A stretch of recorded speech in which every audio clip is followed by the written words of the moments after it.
Hello, everyone, and welcome to our live coverage of United Launch Alliance's Atlas V rocket launch for Amazon on Kuiper 2 mission, also known as KA-02 for Kuiper Atlas 2. Hope you all are doing fine and excited about the upcoming Kuiper 2 launch. But one thing's for sure, we know that you are sky high with the excitement for the next SpaceX Axiom 4 mission. If this is your first time here, hi, my name is Dipto Maitra. I'll be your friend and host providing commentary for today's mission launch, and you are watching AstroYonder live. Roger, 0G, and I feel fine. Capsule is turning around. Houston, we see a nominal MECO. Welcome to space.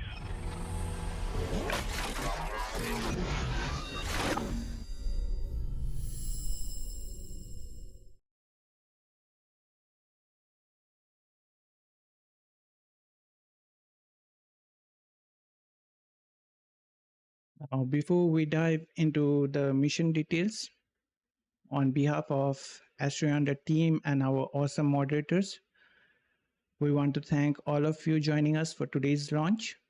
We are truly grateful to have you all here. A big thanks to our amazing YouTube community for being here today, supporting us as we provide detailed coverage of space launches complete with thorough insights and extensive stats. Really appreciate you being here.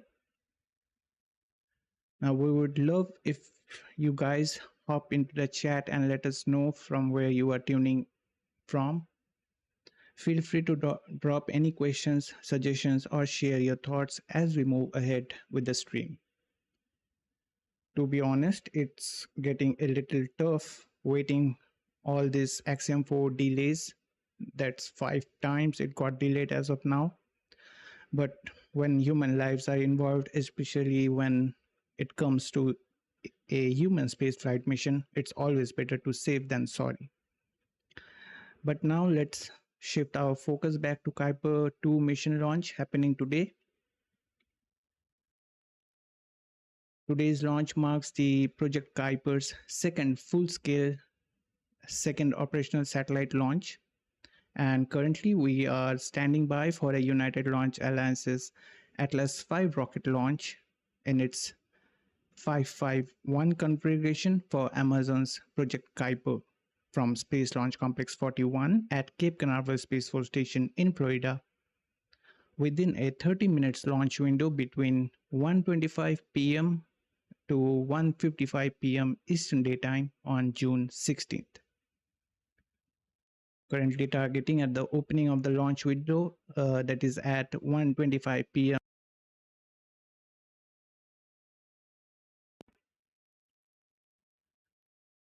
which is 1725 hours UTC. Now, just a heads up, I'll be giving you real-time updates during the stream about the mission, so keep an ear out for what updates I'm providing. And another reminder, is just me only managing the launch coverages on my own. So if by chance we face any technical snags or issues, please bear with me and hang tight. There is absolutely nothing to worry. I will do my best to guide you through the upcoming Atlas V rocket launch happening in approximately 1 hour from now. The webcast will be beginning 20 minutes prior to the liftoff. And now we are with you guys to share some details of the mission. Now, before moving on, would like to welcome our moderator joining us, and Angry Bird, for tuning in. Welcome, Angry Bird, for tuning in, and hope you are doing well. And you are the number one here.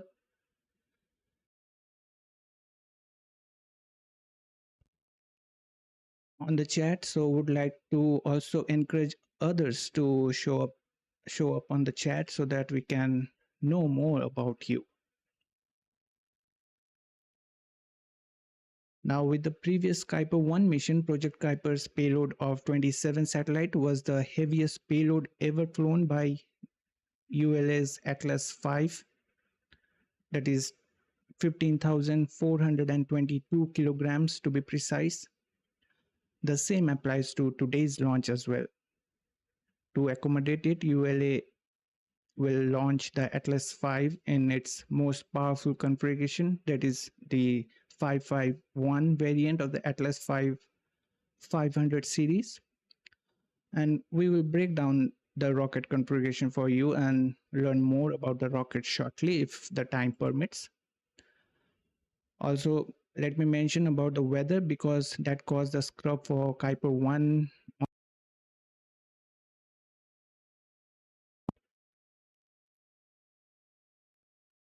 As per the 45th Weather Squadron officials and their launch weather forecast report, today's weather for the launch looks quite promising, but average with 25% probability of launch weather constraint violations, specifically the cumulus cloud rule being the main concern as of now, with chances of isolated showers as well. Otherwise, it's a 75% favorable weather conditions for the launch anticipated by the 45th Weather Squadron. The forecast calls for a temperature of 28 degrees Celsius, scattered cloud with 7%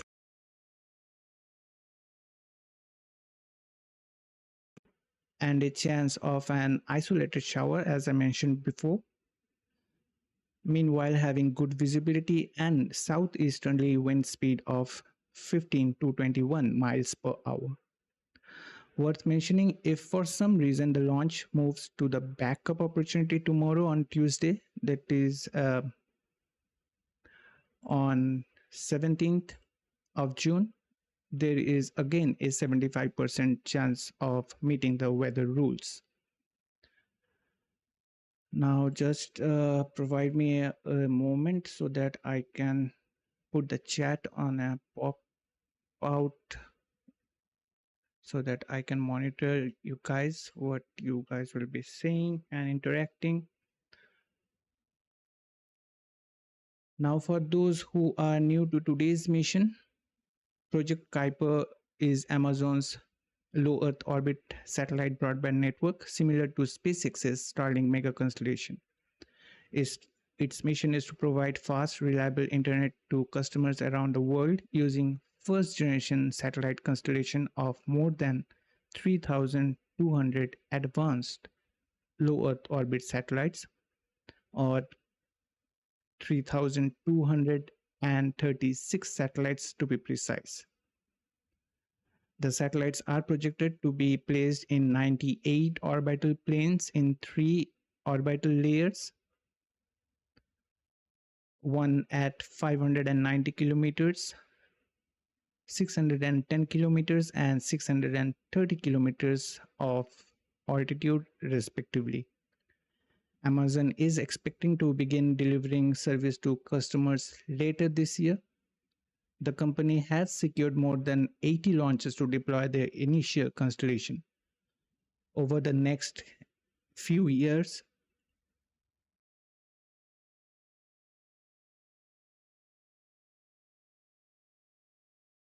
please excuse me. Over the next few years, Kuiper and ULA team will conduct 6 more Atlas 5 launches.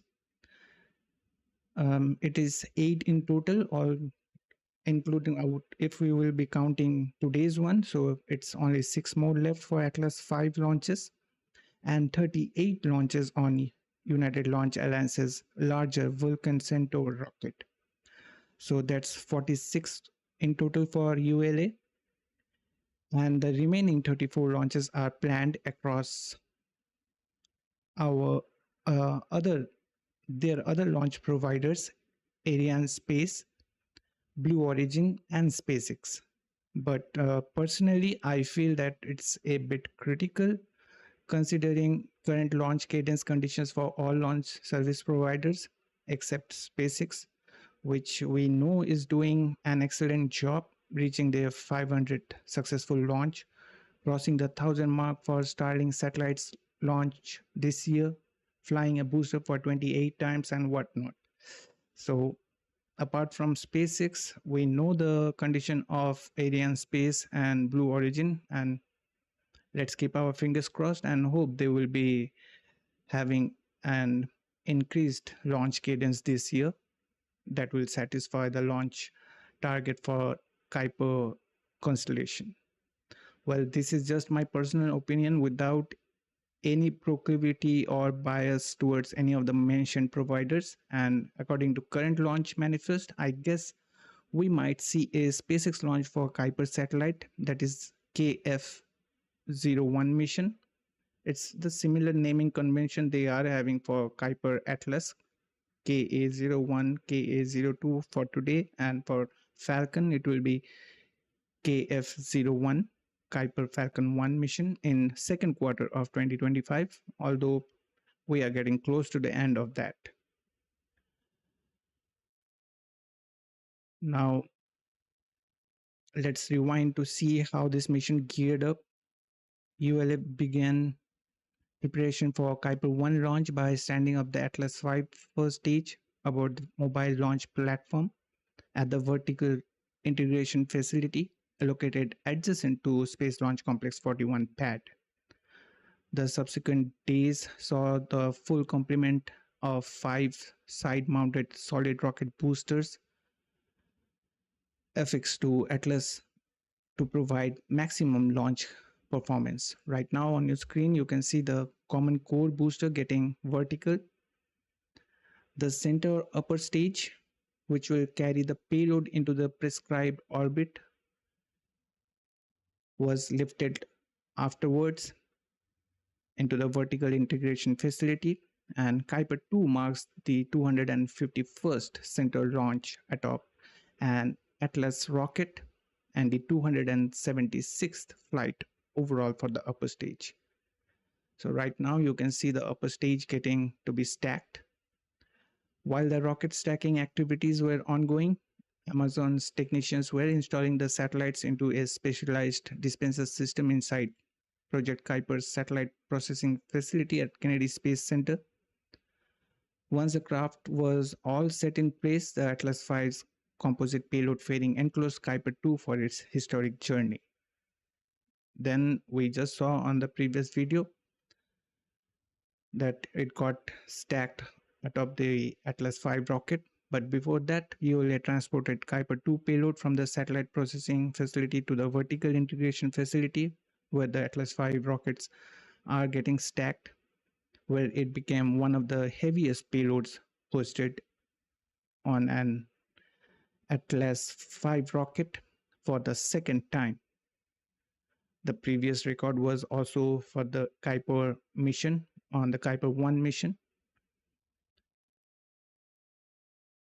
Now standing 205 feet tall, the fully assembled Atlas V rocket features a longer length payload fairing than standard to carry as many satellites as possible. This will be only the 10th time in 103 launches of Atlas V to use the larger fairing. The Atlas V on its 551 configuration, weighing 1.3 million pounds, once fueled for launch, generates a combined thrust of 2.7 million pounds, that is 12 meganewtons, from its main engine and 5 solid rocket boosters. The rocket will embark on a northeasterly trajectory, and onboard guidance will target a near circular low Earth orbit of approximately 280 miles and 51.9 degrees inclination. Then Project Kuiper team will take over the command of the mission from Mission Operations Center in Redmond, Washington, confirming satellites' health and ultimately raising the satellites to their assigned orbit of 392 miles, that is 630 kilometers above Earth. Now let's look into the Atlas V variants. Atlas V comes in two different variants. First is the Atlas V 400 series, which uses a 4-meter fairing ranging from 0 to 3 solid rocket boosters, including models like 401 configuration with no SRBs and single RL10 engine, or another one you can take as an example for that is 431 configuration having 3 SRBs and single RL10. We will come into the naming convention in a while. Now the payload capacity for the 400 series to low Earth orbit is 15,000 kilograms, 15,260 kilograms, and to the geostationary orbit it's 7,700 kilograms. Next up, we have the Atlas V 500 series that will be going to be launched in today's mission, which uses a 5-meter fairing for larger payloads ranging from 0 to 5 solid rocket boosters, which includes models like 551, just like today's one, with 5 solid rocket boosters and 1 Centaur engine. Boosting payload capacity to low Earth orbit is approximately 18,850 kilograms, and to geostationary orbit it's 8,900 kilograms. Well, there is another variant which still didn't came into picture. That's the heavy lift variant, also known as HLV in short. The proposed Atlas V HLV, that is a heavy lift variant with 3 common core booster. Just imagine 3 of them. Only one is having such power to deliver, and in that they will be having 3 common core boosters. Although was never flown, but could have lifted 29,400 kilograms to low Earth orbit itself. Over 100 launches with a near perfect reliability record, with 2 partial failures back in 2007 and 2016. It made a workhorse. Atlas V is a workhorse for ULA. Now about the naming convention. The Atlas V rocket uses 3-digit naming convention to designate its variants, reflecting its modular design for various mission requirements. The first digit represents the diameter of the payload fairing in meters. Options are 4 for the 400 series and 5 for the 500 series, accommodating different payload sizes. The second digit indicates the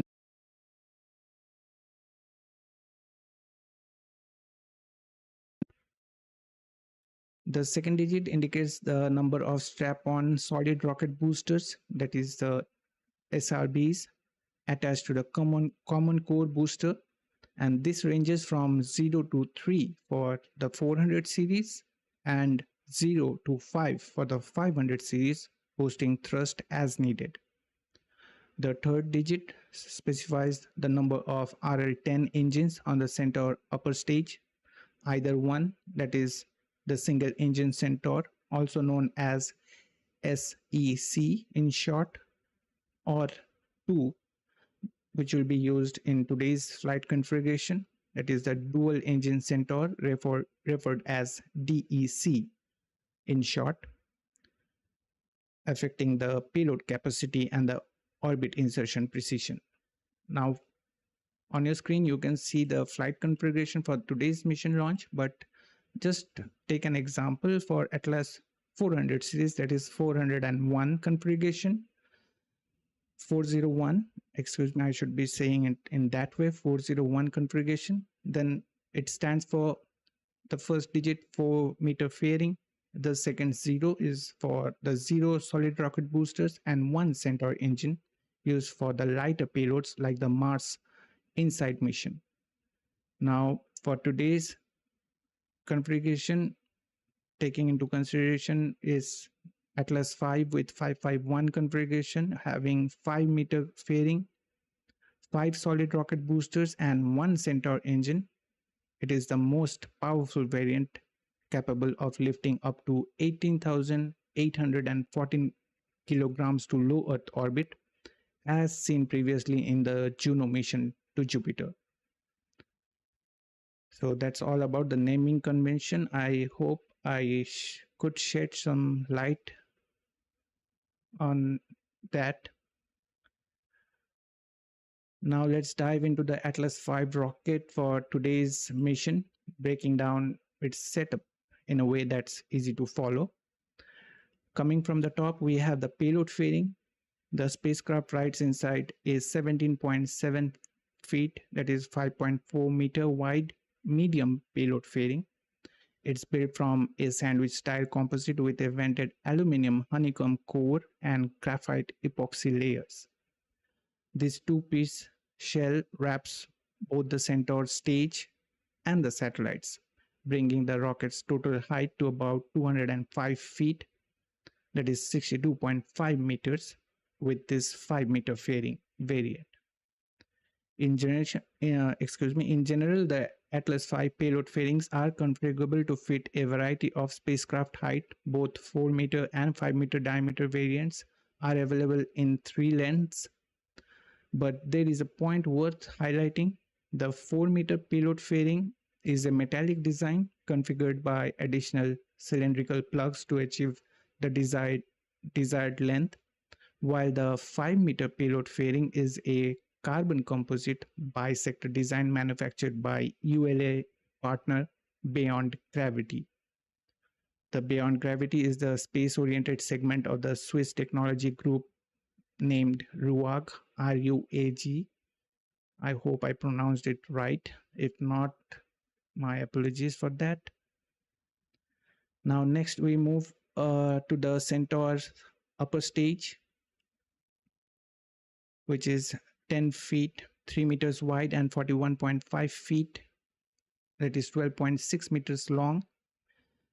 Its pressure stabilized tanks are made of tough corrosion resistant stainless steel, and to keep those cryogenic tanks chilled, it uses helium purged blankets, radiation shields, and spray on foam insulation.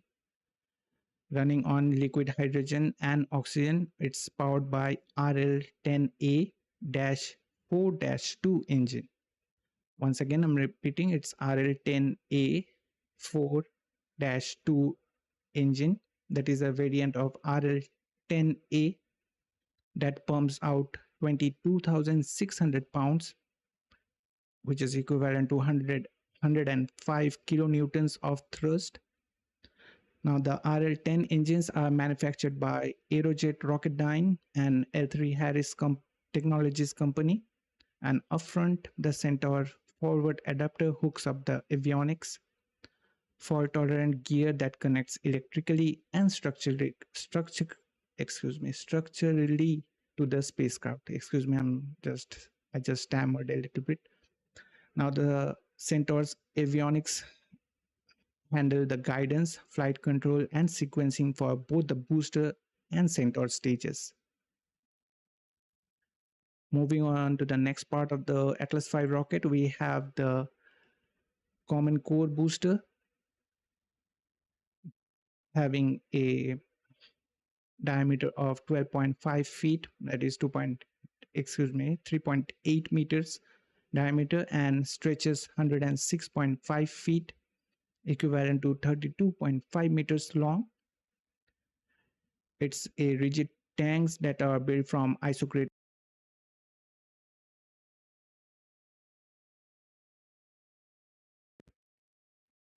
spun foam domes and intertank skirts. The power comes from the RD-180 engine, a single unit with 2 thrust chambers burning RP1, that is the purest form of kerosene, and liquid oxygen for a hefty 8, let me say it in meganewton, it is 3.83 meganewton of thrust at sea level, which can operate for about 4 minutes. The movement of engine nozzles are controlled by 4 hydraulic actuators, meaning that they can gimbal, and the engine can be throttled from 47% to 100% of nominal thrust. So that's all for the common core booster. Well, did I miss anything saying? No.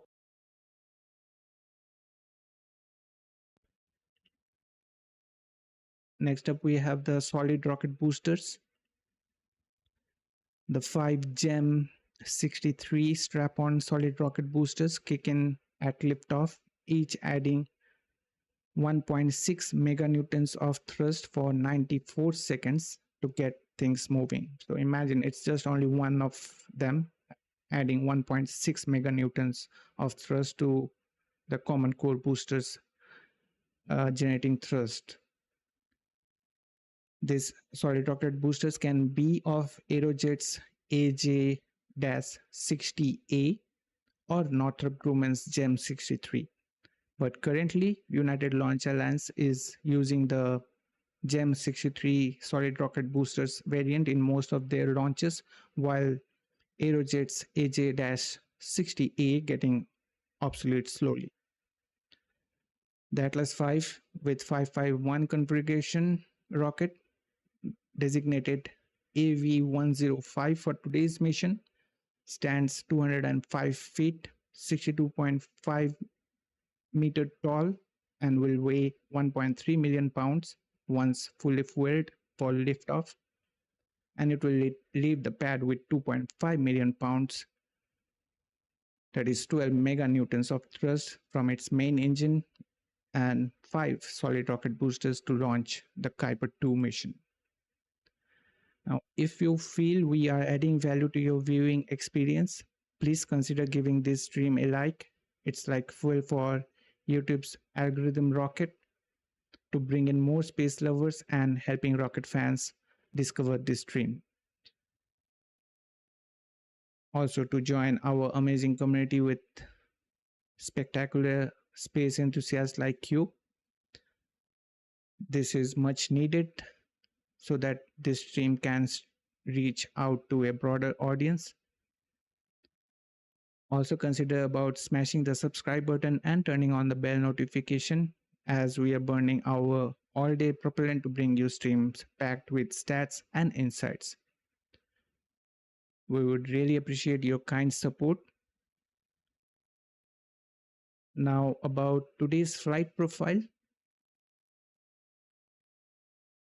Following the final confirmation of rocket readiness from mission control team, the RD-180 engine and GEM 63 solid rocket boosters will ignite to produce more than 12 million pounds of thrust, lifting United Launch Alliance's Atlas V rocket. Now, shortly after liftoff, the rocket begins a pitch over to attain the proper flight path while minimizing the dynamic pressure it experiences during flight, also known as max Q.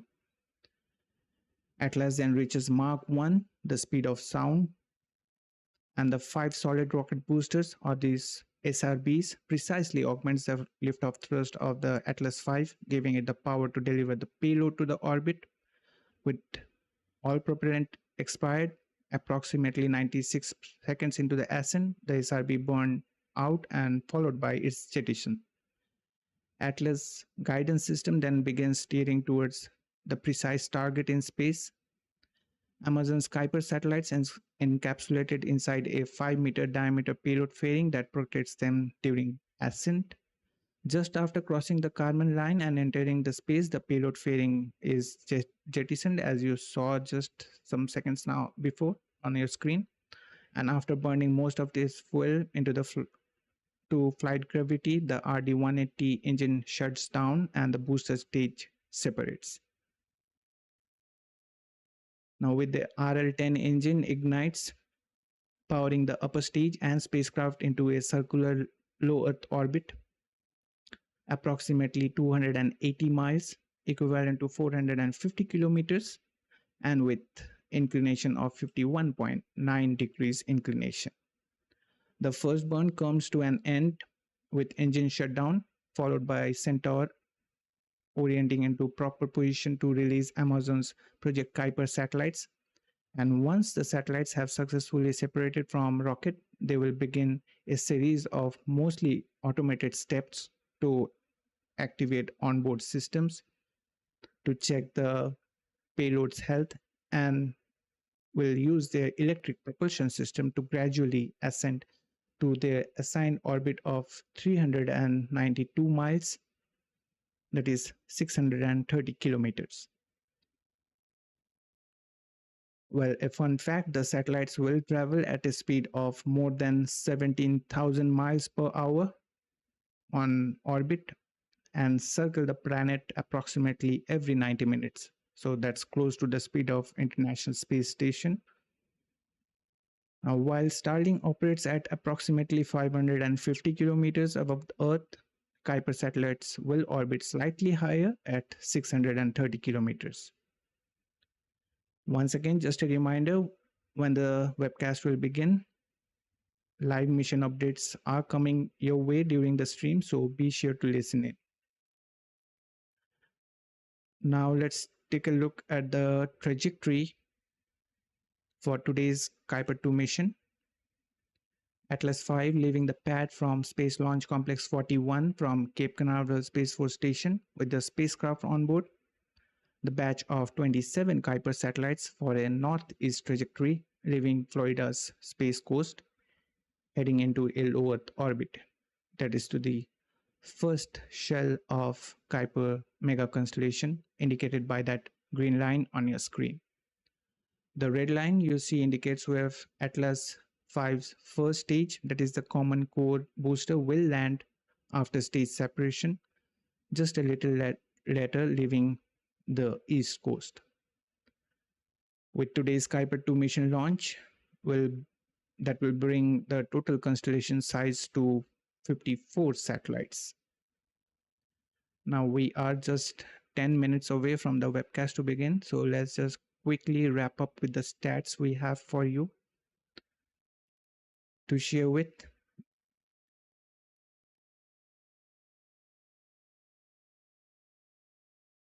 But before that, would like to show you the payload deployment that ULA didn't showed us during its webcast for the Kuiper 1 mission. Excuse me.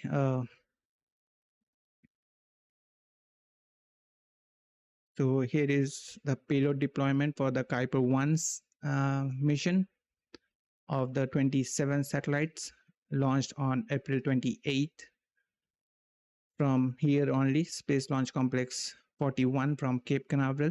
Although they didn't show the payload deployment on their webcast, and that really made a lot of space enthusiasts to get a little bit frustrated, but soon after some days they released this footage that how the payload got to be deployed. I hope you guys enjoyed the deployment sequence for the Kuiper 1 mission, and hopefully they will be showing the payload deployment for today's one. Now coming to some stats we have share with you. The upcoming ULA Atlas V launch for Kuiper 2 mission is shaping up to be a huge event once again, with several exciting milestones on the horizon. So let's take a look at them. It will be the United Launch Alliance's 161st overall launch and their second of 2025. This will mark the 94th Atlas V launch to date and the second of 2025. Additionally, it will be the 103rd Atlas V launch overall and the third ULA, that is United Launch Alliance's mission dedicated to Amazon's Project Kuiper, marking it the second operational satellite deployment for them. Why I said it's third is because I'm counting in the test flight for the Kuiper KA and KA-02 satellites. So that's a dedicated for launch for Amazon's Project Kuiper. Now the launch is set to take off from Space Launch Complex 41, which will mark it United Launch Alliance's 85th orbital launch from that pad and the 114th orbital launch from Space Launch Complex 41. It's going to be incredible to see this number come together, highlighting just how active and dependable United Launch Alliance has been with the Atlas V rocket. Now we have this pie chart for you showing the 2025 orbital launches nationwide. Prior to today's launch, Atlas V had completed 102 missions. Before this year's Kuiper 1 mission on April 28th,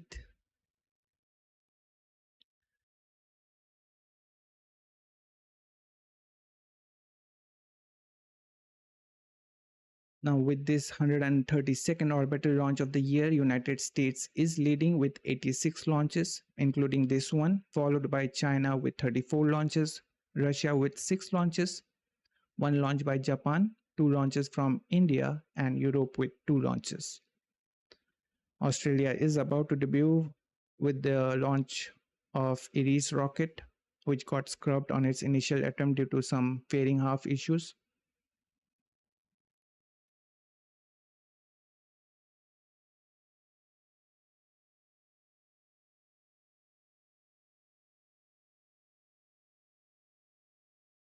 Prior to this launch, Atlas V completed 102 launches.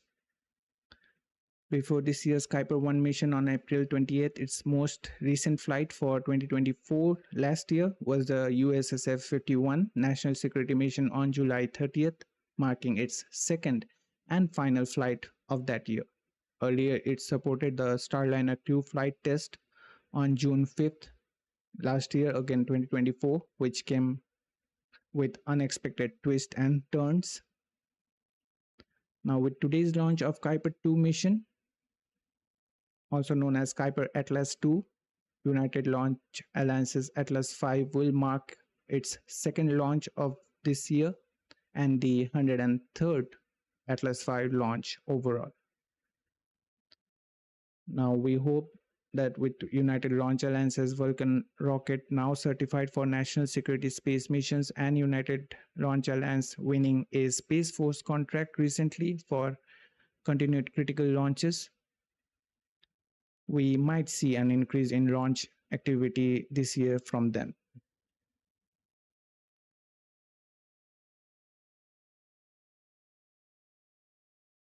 Now we have just 4 minutes away from the webcast to begin. Let me just quickly check whether the liftoff is on time or not and to stay updated. Well, as of now, it's on time, and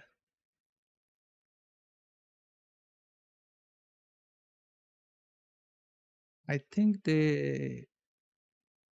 what happened? Well, I think it's a scrub for today. And we got this update just 3 minutes ago. The launch of the Atlas V carrying the Amazon's second Project Kuiper mission, that is the Kuiper 2, is delayed due to an engineering observation of an elevated purge temperature within the booster engine. So the team will evaluate the hardware and then they will be released a new launch date when available. As of now,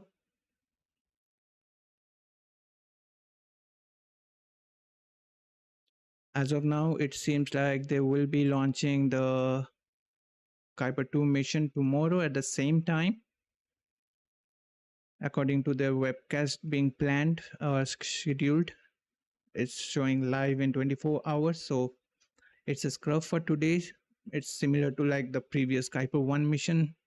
We got the scrub on its initial attempt for elevated wind levels, but today it's for some engineering observations of an elevated purge temperature within the booster engine. So as of today, the launch is not going to happen. We are really sorry for the inconvenience caused, and we hope to see you guys in tomorrow's stream we will be placing the stream just in a while. So please make sure to check out on our channel. So with that, we will wrap up our coverage for now.